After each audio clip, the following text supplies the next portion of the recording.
main. Moore gets himself into a forward position.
To the very late night. You can see, despite the delays and everything like that, everybody in this lobby is wide awake. For sure. Once again, trying to get that operator.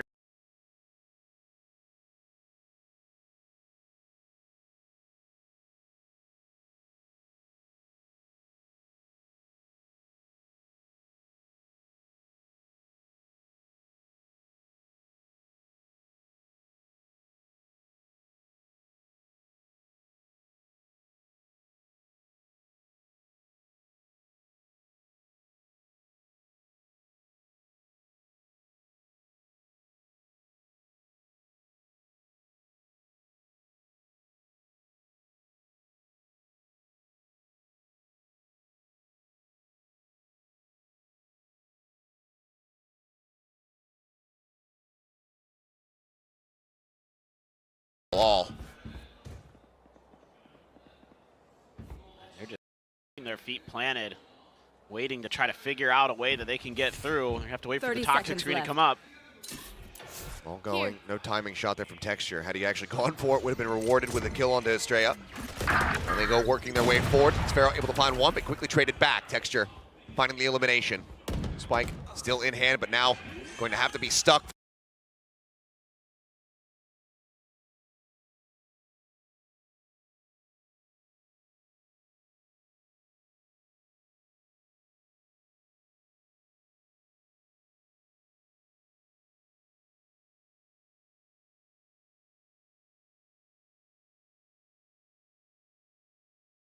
You can see this from both teams on their attacker side, where sometimes they're just really tunneled on committing to a certain side of the map. And you know, with the toxic screen there, you feel like you kind of have to use that to get your approach to get to the spike. And Gen G does a great job adjusting. They were having a little bit of trouble dealing with the wingman plants earlier in this half. Now not so much. Great flash. Again, Munchkin having some impact with that KO. Or just a friendly reminder, he doesn't play it very much.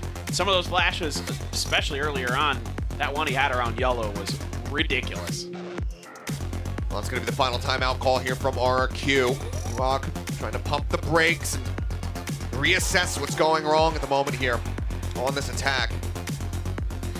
Again, this is their map pick, so they don't want Icebox to get away from them. Yeah, I mean, I think ideally you want to spread the map a little bit more.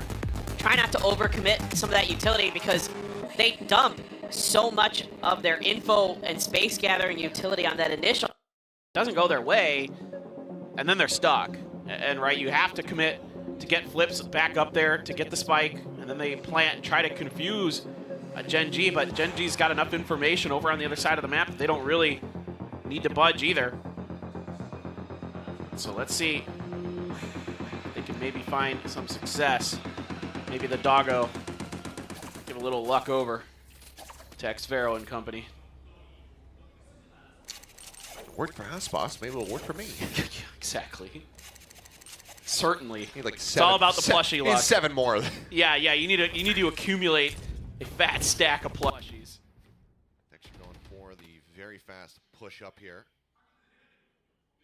Situated on Ven. very narrow close angle, but drone sent in, will get cleared out, allows him to stick around. Caron actually able to find one. Flipshider taken down. Over at green. Now the back away.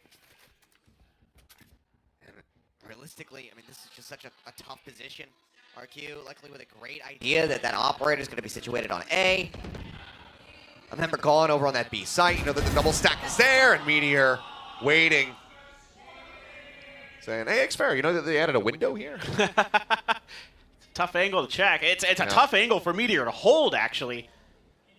You know, it's just not something that they had to deal with. Right, exactly. That window is, I'd say it's a pretty balanced window, to be honest. But I'd say if you can get up into that position as the attackers and you check, you have a fair shot to win that fight for sure. But Caron once again looking, maybe get himself 30 seconds left. another elimination as that fight does come down. Damage just has to be eaten, but it's It's not too much there for Estrella, so he's able to back away. The 3v5 for the hold, the null command available here for Munchkin.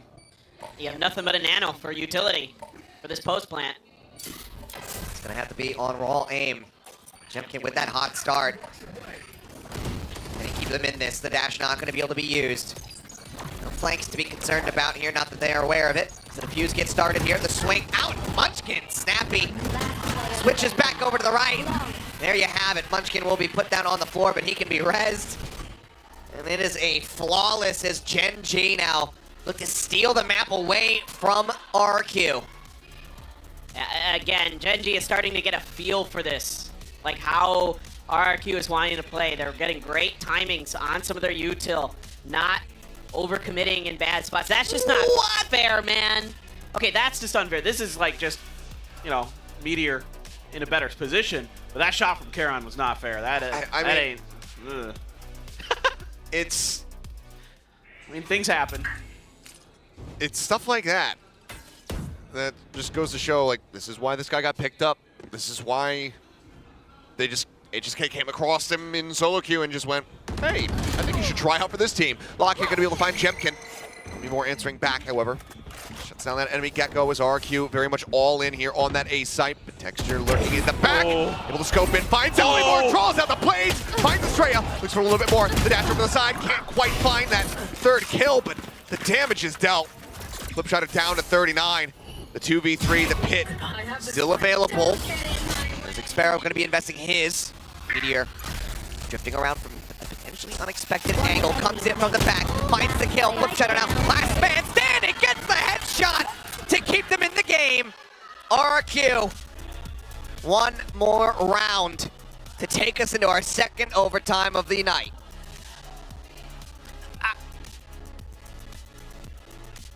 The thing I'm struggling with right now is not just that it's late and I'm tired. Like that's not it. You're supposed to be back at the home by now. What? Sorry you missed apple pie night, Thanks. Grandma. Yeah.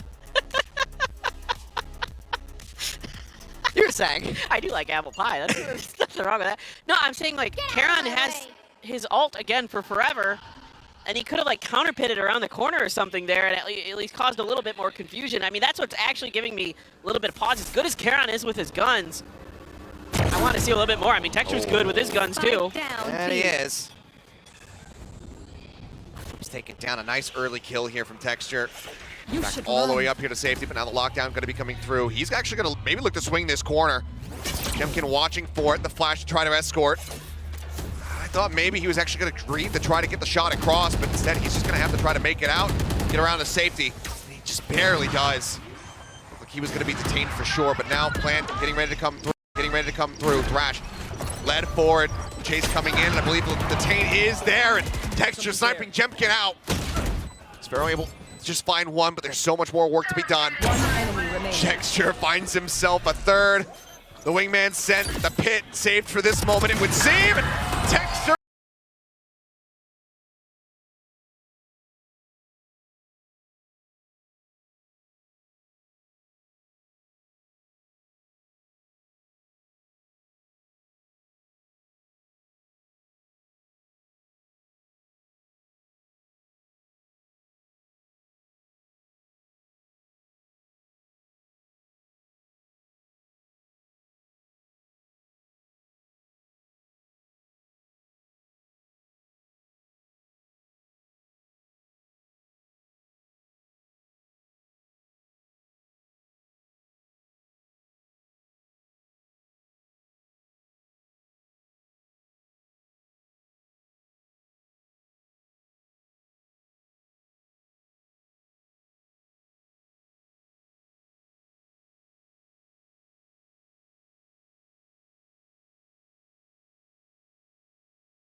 take a look here.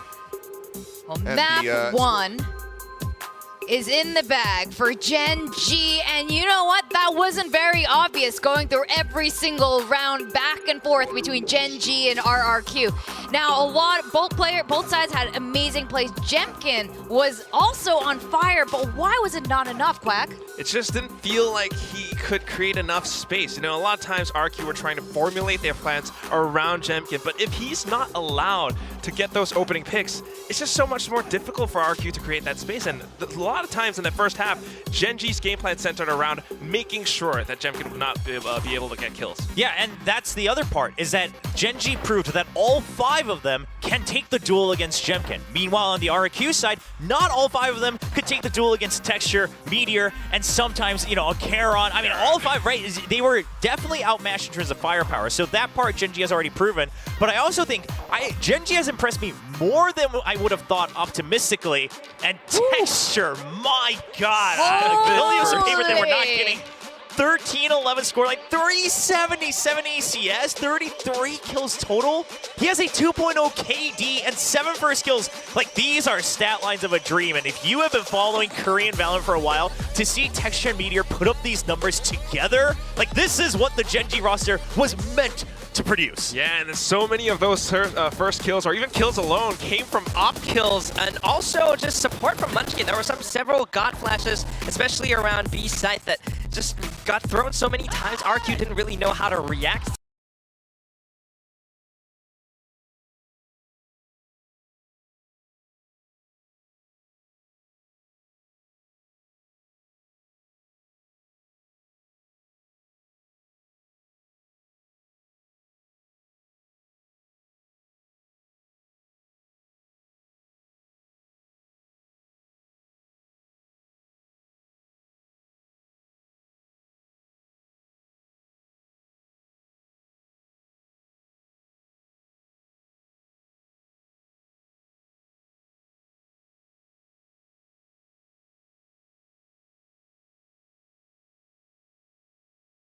Side as well, just trying.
The kills with whatever weapon we're given. Right, there are several rounds. Texture really went for that Blade Storm or the Sheriff, and then hit up around a nest and really expected for RQ to show up and then pick them off that way. And that's why RQ really struggled. I will say though, RQ had some little moments of greatness. I really like, you know, those rounds where it flips, for example, will, maybe not so much in terms of utility, but just being a little bit unorthodox in the timing at which he pushes. And then Gen G does.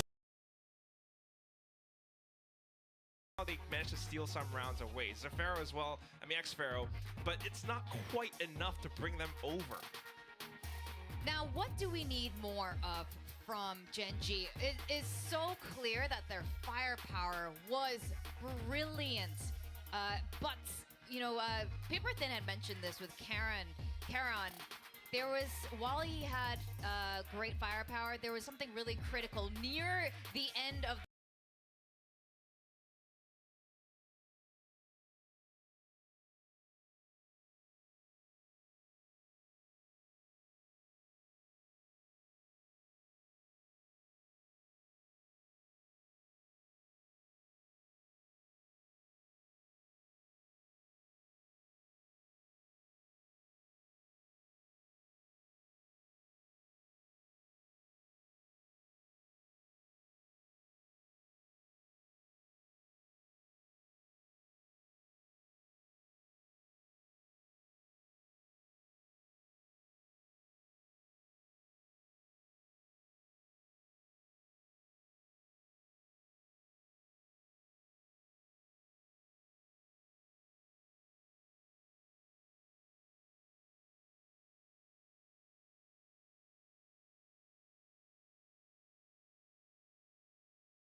They were really good at that, but then moving forward, I think they picked Split for a reason, right? I mean, you have to think about this entire roster and, of course, Texture on the Jet. Split is a map that, like you mentioned, Will, really contact heavy. Once you go in, you're already in the site. So How can they really kind of break apart RRQ? I mean, we haven't really seen much from both sides now. Yeah, my concern now on the RRQ side is what they showed on Icebox was a composition that was meant to set up Jemkin, right? And once other people started taking content and losing duels, or Gen.G just not giving them the space to do the full setup, they couldn't break in. If you have a single duelist setup where you're waiting for the beautiful set plays to come out on Split, it's not gonna work out. And it is single duelist, but look at the side of Gen.G. It's the double duelist with Jet and, of course, Raze. It's going to be Texture and Meteor. I mean, that's why you have players like that. Yeah, we're going with a Sentinel free play from the side of Gen.G. RRQ, though, you know, look, they did lose the first map, but it was a close game. Because Meteor is back on that Jet. That was something that I really liked watching him last year. I was a little bit sad thinking he's going to be on that Sentinel, but now he's showing up again. It's more for RRQ that they have to catch up against Gen.G in this map. All right, well, now we're going to find out. Catch up against Gen.G in this map. All right, well, now we're going to find out if the buck stops here, or we're going to continue on to the third map. We're going to go up to our casters, Achilleos and Paper Thin. Thank you guys very much. Yes, here we go. Let's jump into map number 2, see whether or not Gen.G are going to get the clean closeout like T1 before them, or if RRQ will be able to fight back and take this all the way into that third and final map of Sunset, which the sun has long since set, as we now crest past midnight here in South Korea. Players on stage being real troopers here. Move forward, Texture blast packing himself up over the top, takes a bit of damage there.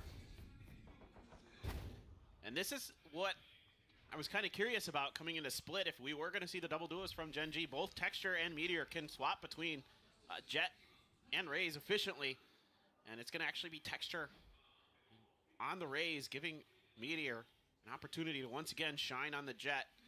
See how this is going to work.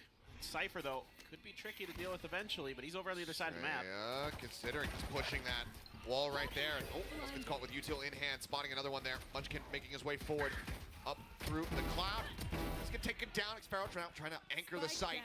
Finds one. One enemy. Good fire there from Flip Shatter in from behind, comes up with a decent little bit of damage. Just find the kill. Now Meteor, the last man standing, 10 HP with a frenzy in hand. Almost dashes out into the open. They're double facing him, and he will get taken down. RRQ will find themselves a second pistol round win here in the series once more. Yeah, that's a big win for RRQ. The more you can shut down this attacker-sided comp of Gen.G, the better. I mean, really, really fast fence control there from the side of Gen.G, but yeah, not quite ready for all the wraparounds that are coming at them. Yeah, and it was really good bailout play from Estrella. Even though he gets stuck in kind of a bad spot, he's got great cover from the rest of the team, and like you said, great reaction from RRQ to get to the other side of the map. Judge for flips over towards Mail. Everybody else going right into the maw of the Astra. Xparrow just going for the jiggle peeks here, and will take a nasty bit of damage. Nice double peek. Try to put him low. The spray comes through. Wolf does get taken, I believe. Yeah. Meteor just going to go creeping forward. Dash is going to expire, so now just has to stay put. He's got that Sheriff again. He does. There's a Judge on the other side, up in Mail. This is exactly what RRQ wants. They want to funnel Gen.G into this Judge.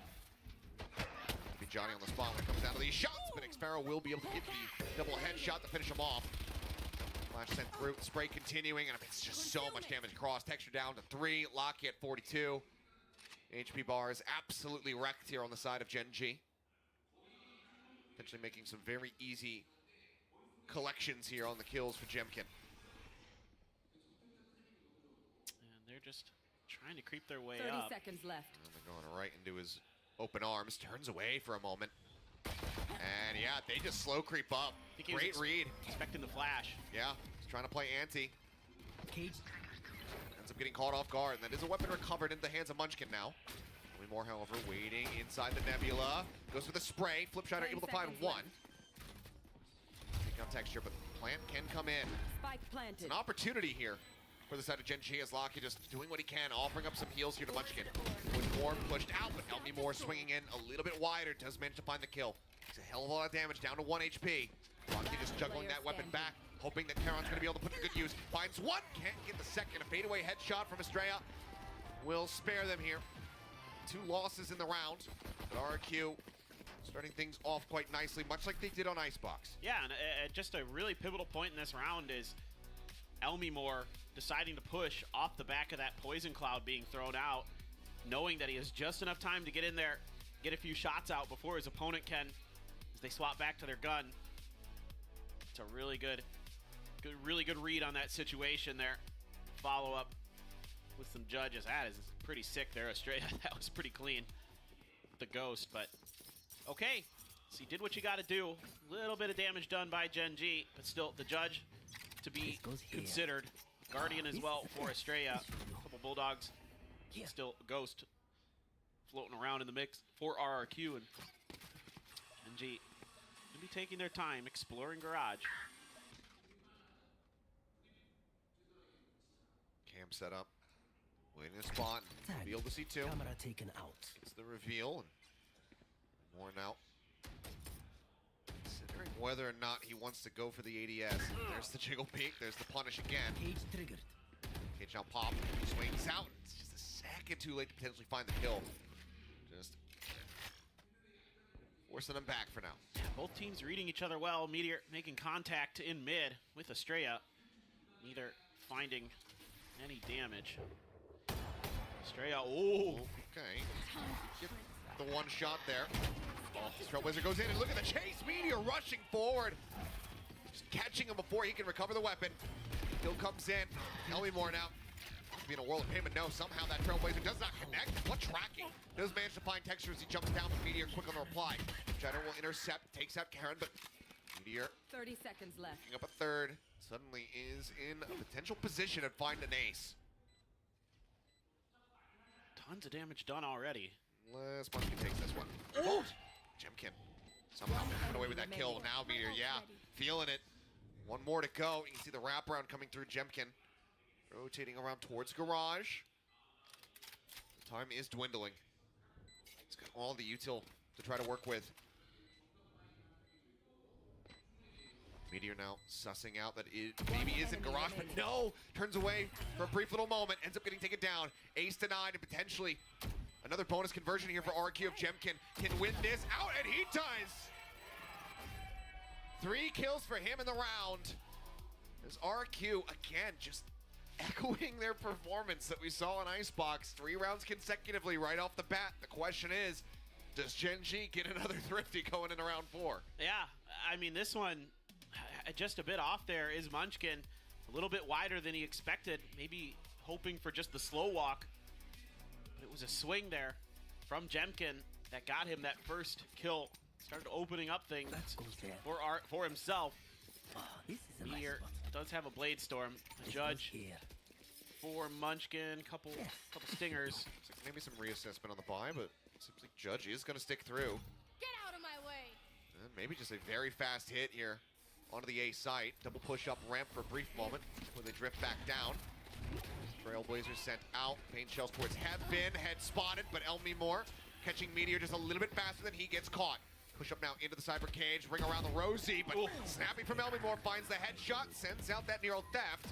The ping down onto the rest of the players. The push up, Lakia dead, abandoning the spike at the base of the ramp. Where Elmi Moore seems like he is hungry for a couple more kills. Try swinging out. The judge is going to be put to use, but it's going to be the 1 kill found. It's a triple face now at the top of the ramp. Charon able to find 1, but won't get much more than that. Still closer than he might have considered, but this time RRQ do stop Gen G from picking up the thrifty. Yeah, Elmi Moore is feeling it on this Cypher. He's so quick to react with not just his utility, but his guns. Estrella as well, having some snappy shots. Just trying to push up this ramp, and the crossfire too much to deal with. Yeah, Karen able to find a wallbang with the Sheriff, but if they can't get this round to go. You do have flirting Cosmic Divide for Eco if they can't get this round to go. You do have got a good ult. Let's use it for Charon. My boy, you got a good ult. Let's use it. Collectively away from 3 ultimates are RRQ. Their own Cosmic Divide, Showstopper, as well as the RRQ. Their own Cosmic Divide, Showstopper, as well as the Seekers. That Astro ult, the Seekers can certainly help. If you're going to be playing into that Astro ult, the Seekers can certainly help spot out everybody as that guiding light from Estrella, noting some players here over at ramp. And look how quick they are to shift off that little bit of info. Gen.G hasn't been Poison's off. really keen to switch sides of the map. Ooh. Shots exchanged between Texture and Estrella. Estrella getting the worst of it. Down to 43. And now they recognize that things are maybe a little bit more difficult than they expected here. A little bit more contact than they'd like. You're going to leave Meteor, try to buy a little bit of time, try to show that you're still using that jet over on the other side of the map as a duelist to keep attention. There's that Showstopper, but the wall comes back up, and that does allow for Meteor to drift his way back through A main and get out scot-free. Meanwhile, the rest of the team set up here. At B, pushing through Garage. Trailblazer will spot Xfero here at backside. Paint Shell sent his way. The jump forward, but grab well, setting up for the kill. Full flashes there. He pulls back away to safety, but can he find more value? Paint Shell's flushing him forward. Xfero, good for 3. Now is surrounded. He's got some rescue. Coming in, though, is Meteor up over the top. Drops right in front of him. And he won't get the chance at the ace, but he got so damn close. Estrella able to find the final kill as RRQ continuing on their merry way. I mean, just so well handled here by Xfero, all on his own, able to use his own utility and his own positioning to best Gen.G. Knowing that somebody's going to be coming at him, catches a perfect timing on that grab well to slow up Texture. Swings to the other side, finds a couple more, just reading that so well. Yeah, you got to take a timeout now. This is going really sideways really fast for Gen.G. This is their map pick. Expecting to maybe feel comfortable, and instead they're getting shellacked. Yeah. Been a very dominant beginning here. RQ seemingly having an incredibly strong read regarding how Gen.G is trying to pilot this defender, or this attacker side, I should say. Yeah. Like you said, the more you can shut down that attacking half, the more well poised you are as you get ready to go onto it yourself. And precisely, especially against a double duelist comp, where on split, that's if you're going to